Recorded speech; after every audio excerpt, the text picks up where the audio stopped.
Bismillahirrahmanirrahim. Assalamu alaikum dear student. I am Abdul Basit, your English teacher. Dear student, आज 11 जनवरी है और आज के हमारे लेक्चर का टॉपिक है पास्ट इंडेफिनिट टेंस।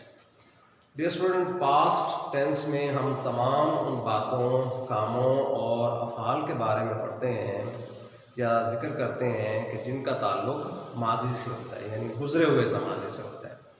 वो तमाम काम, वो तमाम बातें, वो तमाम अफ़ाल जो माजी में हो चुके हों, उनका तज़किरा पास्ट टेंस में किया जाता है।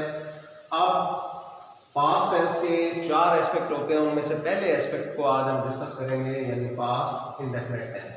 बाकी 3 past continuous, past perfect continuous tense, वो जब इंशाल्लाह हमारे नेक्स्ट लेक्चर्स में आएंगे तब डिस्कस करेंगे। तो पास्ट इंडेफिनिट टेंस के एक्टिव वॉइस का हम मुताला करेंगे, तो उस हवाले से सबसे पहले हम ये देखते हैं कि पास्ट इंडेफिनिट टेंस के फ़िक्रों की उर्दू में क्या पहचान होती है। पास्ट इंडेफिनिट टेंस के फ़िक्रों की उर्दू में पहचान ये है कि इसके फ़िक्रे अलिफ, छोटी ए और बड़ी ए जैसे हरूफ पर इख्तिताम पज़ीर होते हैं। ये है पास्ट इंडेफिनिट टेंस के फ़िक्रों की उर्दू में पहचान।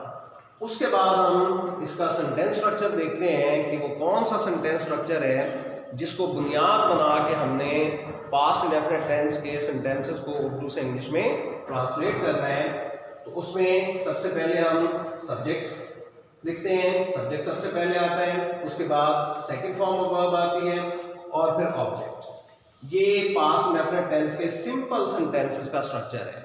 और ये बात अच्छी तरह से नोट कर लें डियर स्टूडेंट के पास्ट इंडेफिनिट टेंस के सिंपल सेंटेंसेस का ये वाहिद स्ट्रक्चर है जिसमें second form of verb use होती है। इसके अलावा किसी टेंस में second form of verb use नहीं की जाती है। अब हम विद एग्जांपल्स देखते हैं इसी सेंटेंस स्ट्रक्चर को बुनियाद बना के कि किस तरह से पास्ट इंडेफिनिट के उर्दू के फिक्रों को इंग्लिश में ट्रांसलेट किया जाता है। तो फर्स्ट एग्जांपल बेटा देखें, मैंने एक कैमरा खरीदा। अब यहाँ देखें फिक्रा जो है वो अलिफ पे इख्तिताम पज़ीर हो रहा है, जो कि उर्दू में पास्ट इंडेफिनिट टेंस की पहचान है। अब जब हम इसको ट्रांसलेट करेंगे इंग्लिश में, मैं आई, खरीदना, बाय की जो सेकंड फॉर्म है bought, I bought camera a camera, I bought a camera, subject second form of verb और फिर ऑब्जेक्ट। उसके बाद सेकंड एग्जांपल देखें, उन्होंने मेरी मदद की। अब यहाँ देखें बेटे, फिक्रा छोटी ए पर इख्तिताम पज़ीर हो रहा है, जो कि पास्ट इंडेफिनिट टेंस की पहचान है। अब जब हम इसको ट्रांसलेट करेंगे इंग्लिश में, उन्होंने दे, मदद करना हेल्प की second form help, they help मेरी me, they help me, subject second form of verb और ऑब्जेक्ट। तो इस तरह से dear student past indefinite tense के सिंपल सेंटेंसेस को उर्दू से इंग्लिश में ट्रांसलेट किया जाता है। अब हम चलते हैं इसी टेंस के नेगेटिव सेंटेंसेस की तरफ कि किस तरह से इस टेंस के नेगेटिव सेंटेंसेस को उर्दू से इंग्लिश में ट्रांसलेट किया जाता है। तो उसका सेंटेंस स्ट्रक्चर पहले आप देख लें, सब्जेक्ट शुरू में आएगा, उसके बाद डिड नॉट यूज होगा, फिर वर्ब की फर्स्ट फॉर्म आएगी और फिर आखिर में ऑब्जेक्ट आएगा। इस सेंटेंस स्ट्रक्चर को बुनियाद बना के हमने पास्ट इंडेफिनिट के नेगेटिव सेंटेंसेस को उर्दू से इंग्लिश में ट्रांसलेट करना होता है। अब इसकी फर्स्ट एग्जांपल देख लें, पुलिस ने चोर को गिरफ्तार ना किया। सबसे पहले ये पहचान देख लें, अलिफ पर इख्तिताम पज़ीर हो रहा है उर्दू का फिक्रा। अब जब हम इसको इंग्लिश में ट्रांसलेट करेंगे, पुलिस ने, द पुलिस, उसके बाद नेगेटिव सेंटेंस है, डिड नॉट यूज होगा, द पुलिस डिड नॉट, गिरफ्तार करना, अरेस्ट, क्योंकि नेगेटिव सेंटेंसेस में वर्ब की फर्स्ट फॉर्म यूज करनी है तो फर्स्ट फॉर्म ही आएगी। The police did not arrest चोर the thief, the police did not arrest the thief. Sentence structure की मुनासबत से देखें, सब्जेक्ट डिड नॉट, वर्ब की फर्स्ट फॉर्म और फिर ऑब्जेक्ट। इसी तरह से सेकंड एग्जांपल देखें, उसने झूठ ना बोला। अब ये उर्दू में पहचान देखें, अलिफ पर फिक्रा इख्तिताम पज़ीर हो रहा है। जब हम इसको इंग्लिश में ट्रांसलेट करेंगे, उसने ही के साथ डिड नॉट आ जाएगा, बोलना टेल, झूठ a lie, he did not tell a lie. तो इस तरह से dear student past indefinite tense के नेगेटिव सेंटेंसेस को उर्दू से इंग्लिश में ट्रांसलेट किया जाता है।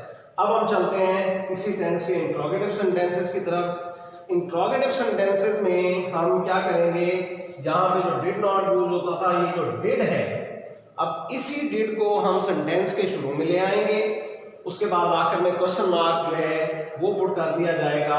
तो इस तरह से फिर इंट्रोगेटिव सेंटेंसेस को उर्दू से इंग्लिश में ट्रांसलेट किया जाएगा। अब उसकी फर्स्ट एग्जांपल देखें, क्या डॉक्टर ने मरीज को टीका लगाया। उर्दू में पहचान देखें, फिक्रा अलिफ पर इख्तिताम पजीर हो रहा है। डॉक्टर उसके साथ क्योंकि डिड आना है इंट्रोगेटिव की वजह से, तो डिड जो है वो हमने शुरू में लिख देना। इंट्रोगेटिव सेंटेंसेस में हेल्पिंग वर्ब जो होता है वो उसको हमेशा शुरू में लिखा जाता है, तो डिड को शुरू में लिख देंगे। उसके बाद जो सब्जेक्ट है द डॉक्टर आ जाएगा। डिड द डॉक्टर टीका लगाना, inject, did the doctor inject the patient, did the doctor inject the patient, और आखिर में क्वेश्चन मार्क आ जाएगा। तो इस तरह से हमने पास्ट इंडेफिनिट टेंस के इंट्रोगेटिव सेंटेंस को उर्दू से इंग्लिश में ट्रांसलेट करना होता है। उसके बाद सेकंड एग्जांपल देखें, तुमने कागज क्यों फाड़ा। ये प्रीवियस लेक्चर में मैंने आपको प्रेजेंट इंडेफिनिट टेंस पढ़ाते हुए बताया था कि इंट्रोगेटिव जो सेंटेंसेस होते हैं वो तीन तरह से उर्दू से इंग्लिश में ट्रांसलेट होते हैं। एक तो वो होते हैं जिनमें हेल्पिंग वर्ब शुरू में लिख दिया जाता है, दूसरे वो सेंटेंसेस होते हैं जिनमें इंट्रोगेटिव प्रोनाउन यूज होते हैं, यानी कब, क्यों, कैसे, कहाँ, ये वाले अल्फाज आ जाते हैं। तो ये दूसरी तरह के जिसको डबल इंट्रोगेटिव कहा जाता है। तो जब हम इसको ट्रांसलेट करते हैं तो वो जो इंट्रोगेटिव प्रोनाउन वाले अल्फाज हैं, क्यों, कब, कहाँ, कैसे, पहले इनको ट्रांसलेट करते हैं। तुमने कागज क्यों फाड़ा, क्यों, वाई, सबसे पहले वाई आ जाएगा। उसके बाद फिर वही डिड जो है वो हेल्पिंग वर्ब के तौर पर वो आ जाएगा, वाई डिड तुमने। अब जो सब्जेक्ट है वो आ जाएगा यू, वाई डिड यू फाड़ना tear, why did you tear कागज द पेपर, और उसके बाद question mark, why did you tear the paper. तो इस तरह से ये फिक्रा जो इंट्रोगेटिव प्रोनाउन वाले अल्फाज से शुरू होता है, कब, क्यों, कहाँ, कैसे, वो इस तरह से उर्दू से इंग्लिश में ट्रांसलेट किया जाता है। उसके बाद तीसरी जो टाइप है इंट्रोगेटिव की, जिसमें कौन वाले फिक्रे आते हैं, कौन, किसने, स्कूल को किसने सजाया।